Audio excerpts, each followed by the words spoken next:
నమస్తే. ఎన్నో రోజుల నుంచి మనం చాలా ఇంట్రెస్టింగ్‌గా నేను కూడా చాలా ఇంట్రెస్టింగ్‌గా చేస్తున్న కార్యక్రమం పంచతంత్ర కథలు.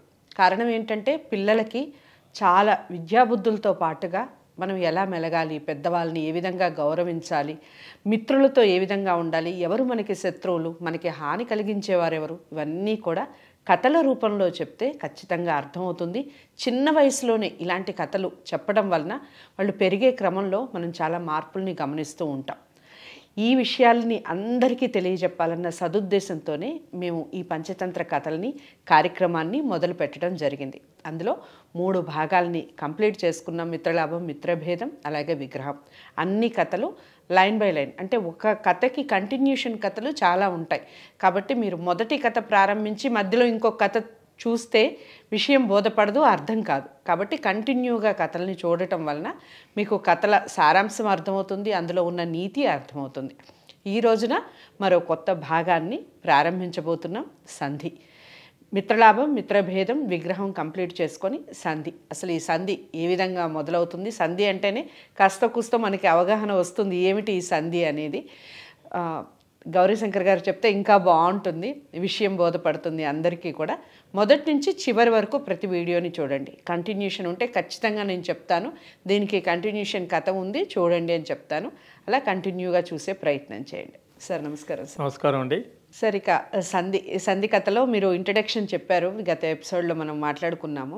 ఇక సంధి ఏ విధంగా మొదలవుతుంది, ఆ కథ సారాంశం ఏమిటి, ఎందుకు శత్రువుని ఎలా గ్రహించాలి, ముందు గ్రహించాలి, అలాగే ఎందుకు నమ్మకూడదు విషయం చెప్పండి. ఈ కథలో ప్రధానంగా మనకి ఒక బ్రాహ్మణుడు పాము, ఆ కథ టైటిలే పాము బ్రాహ్మణుడు అని ఉంటుంది. హిమాలయ పర్వతాల ప్రాంతంలో ఒక బ్రాహ్మణుడు ఒకరోజు ఆ ప్రాంతంలో ఉన్నటువంటి దాపుల్లో ఉన్నటువంటి ఒక అడవిలో నుంచి నడుచుకుంటూ వెళుతూ ఉంటాడు. అతను అలా నడుచుకుంటూ వెళుతున్నప్పుడు ఆ అడవిలో ఒక పొదలో అకస్మాత్తుగా మంటలు ఎగిసి పడుతూ ఉంటాయి. ఆ బ్రాహ్మణుడు అటువైపు చూస్తాడు, ఏమిటి ఈ అడవిలో ఇలా పొదలో నుంచి అలా మంటలు వస్తున్నాయి ఏమిటి అని. ఇంతకేంటంటే ఆ పొదలో ఒక పాము ఉంటుంది. ఆ మంటల మధ్యలో ఆ పాము భయపడుతూ ఆహాకారాలు చేస్తూ ఉంటుంది. అయ్యయ్యో, నా చుట్టూ మంటలు వచ్చేసాయి, నేను ప్రాణాపాయ స్థితిలో ఉన్నాను, ఎవరైనా ఉన్నారా, రక్షిస్తారని ఆ పాము అరుస్తూ ఉంటుంది.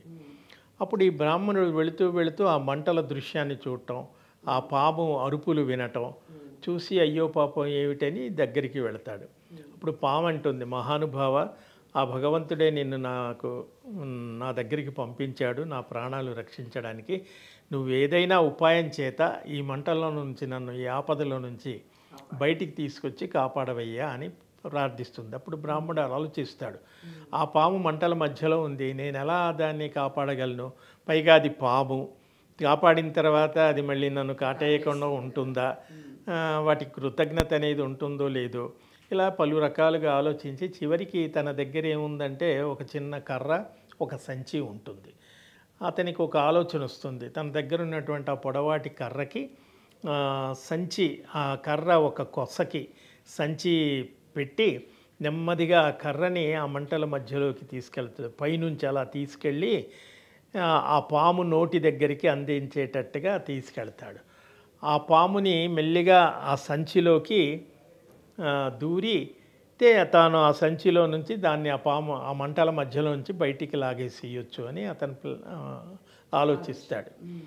అదే పని చేస్తాడు. కర్ర తీసుకుంటాడు, సంచి పెట్టి నెమ్మదిగా ఆ మంటలకి అంటుకోకుండా పైనుంచి ఎలా పెడితే ఆ పాము పై మధ్యలోకి లేచి నెమ్మదిగా సంచిలో నుంచి అలా పాకుతూ సంచి మూతి అది వెడల్పుగా పెట్టి ఉంటుందేమో, ఇంకా అవన్నీ మనం డీటెయిల్గా కథల్లో ఉండదు, సారాంశం ఉంటుంది, మనకి ఆలోచించాలి. అలా పాము మొత్తానికి ఆ సంచిలోకి దూరుతుంది.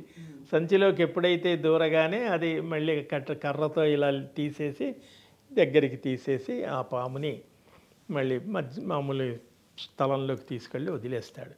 ఆ పాము సంచిలో నుంచి బయటికి రాగానే చేసిన మేలు మర్చిపోయి ఈ బ్రాహ్మణుని కాటేయడానికి బుస కొడుతూ పైకి వస్తూ ఉంటుంది. అప్పుడు బ్రాహ్మణుడు భయపడతాడు, అదేంటి నీ ప్రాణాన్ని రక్షించాను, ఇంత కృతజ్ఞత లేదా నీకు అంటే, మీరు మానవులు, మీరు కూడా పాముల్ని చూడగానే చంపుతారు, మీకు కృతజ్ఞత లేదు. మీరు మమ్మల్ని చూసి మీరు ఎంత భయపడతారో మిమ్మల్ని చూసి మేము అంతే భయపడతాం. పాము కనబడగానే అది మంచో చెడో, మనకు పాముకి మంచితనం ఏముంటుంది కానీ మంచో చెడో తెలియకుండా అది మనకు ప్రాణాపాయం అని మనం కర్రతో చంపుతాం. కాబట్టి పాము ఏముంటుంది, మీ మానవులు మాత్రం తక్కువ వాళ్ళ, పాము కనబడితే చంపేస్తారు, కాబట్టి మేము మిమ్మల్ని చంపకుండా ఎలా వదిలేస్తాము కాబట్టి అని అది వాటి మధ్యలో ఏదో సంభాషణ జరుగుతుంది. చివరికి పాము కరవడానికి పైకి వస్తుంటే బ్రాహ్మణుడు భయంతో పరిగెత్తుతూ ఉంటాడు. బ్రాహ్మణుడు పరిగెత్తడం, దాని వెనక పాము రావటం, ఇది అలా జరుగుతుంటే కొంత దూరం పోయాక ఆ అడవి మధ్యలో ఒక నక్క ఎదురవుతుంది.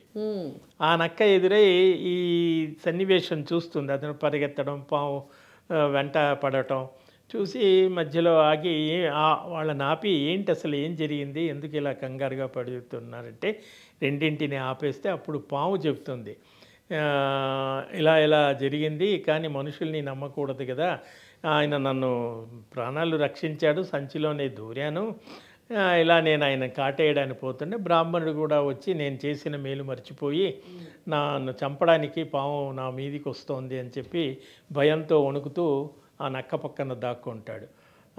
అప్పుడు ఈ పాము నక్క ఏం చేస్తుంది, అంతా వింటుంది, విని అర్థం కానట్టుగా నటిస్తూ నువ్వేం చెప్తున్నావో నాకు అర్థం కావట్లేదు, పాముతో అంటుంది.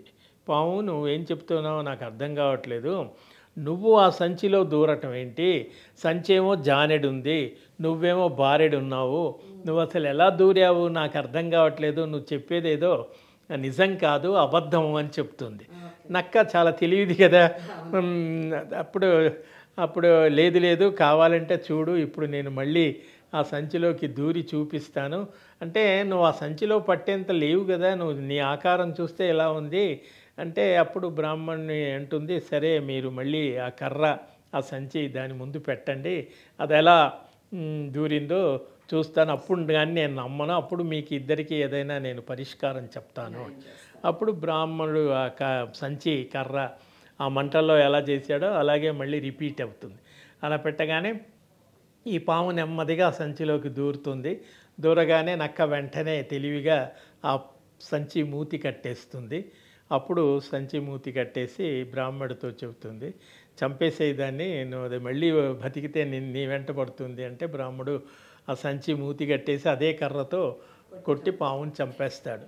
అప్పుడు నక్క చెబుతుంది, నువ్వు అమాయకుడిలా ఉన్నావు, ఎప్పుడైనా కూడా మన శత్రువుల్ని ఉపకారం చేసినా కూడా శత్రువులు మర్చిపోయి మనకు తిరిగి అపకారం తలపెడతారు. నువ్వు పాముని రక్షించాలనుకున్నా తిరిగి నీ ప్రాణం తీయడానికే సిద్ధమైంది. కాబట్టి అలాంటప్పుడు మనం నమ్మకూడదు, నమ్మితే ఇలాంటి పర్యవసానం ఉంటుంది అని నక్క చెప్పటం వల్ల ఈ బ్రాహ్మణుడు ప్రాణాలు దక్కించుకొని బయటపడతాడు. ఆ పాముకు తగిన శాస్తి జరుగుతుంది. అది కథ. చాలా చక్కటి వివరణ ఇచ్చారు. స్వతహాగా మనుషులకు కూడా మనం కొన్ని గుణాలని గమనిస్తూ ఉంటాం, కొంతకాలంగా గమనిస్తూ ఉంటాం. వాళ్ళ నేచర్ ఏంటి, వాళ్ళ బిహేవియర్ ఏంటి, వాళ్ళు ఎలా ఉంటారు అన్నీ మనకు తెలుసు. కానీ మళ్ళీ నమ్ముతాం, మళ్ళీ మోసపోతూ ఉంటాం. ఈ కథ వెనకాల ఉన్నటువంటి రహస్యం అదే. పాముకి సహజ లక్షణం ఒకటి ఉంటుంది, అయినా కానీ సద్బుద్ధితో చాలా మంచి చేద్దామన్న సదుద్దేశంతో బ్రాహ్మణుడు హెల్ప్ చేసినా కూడా పాము తనకున్నటువంటి బుద్ధి ఏదైతే ఉందో అది బయట పెట్టడం జరిగింది. చివరికి ప్రాణాలు కోల్పోయింది. ఎవరైనా అంతే, మంచి ఎప్పుడూ జయిస్తుంది, చెడు ఎప్పుడూ వెనకాలే ఉంటుంది. కథని అందరికీ షేర్ చేసే ప్రయత్నం చేయండి. ఛానల్ని సబ్స్క్రైబ్ చేసుకోండి. తదుపరి కథతో మళ్ళీ కలుద్దాం. నమస్తే.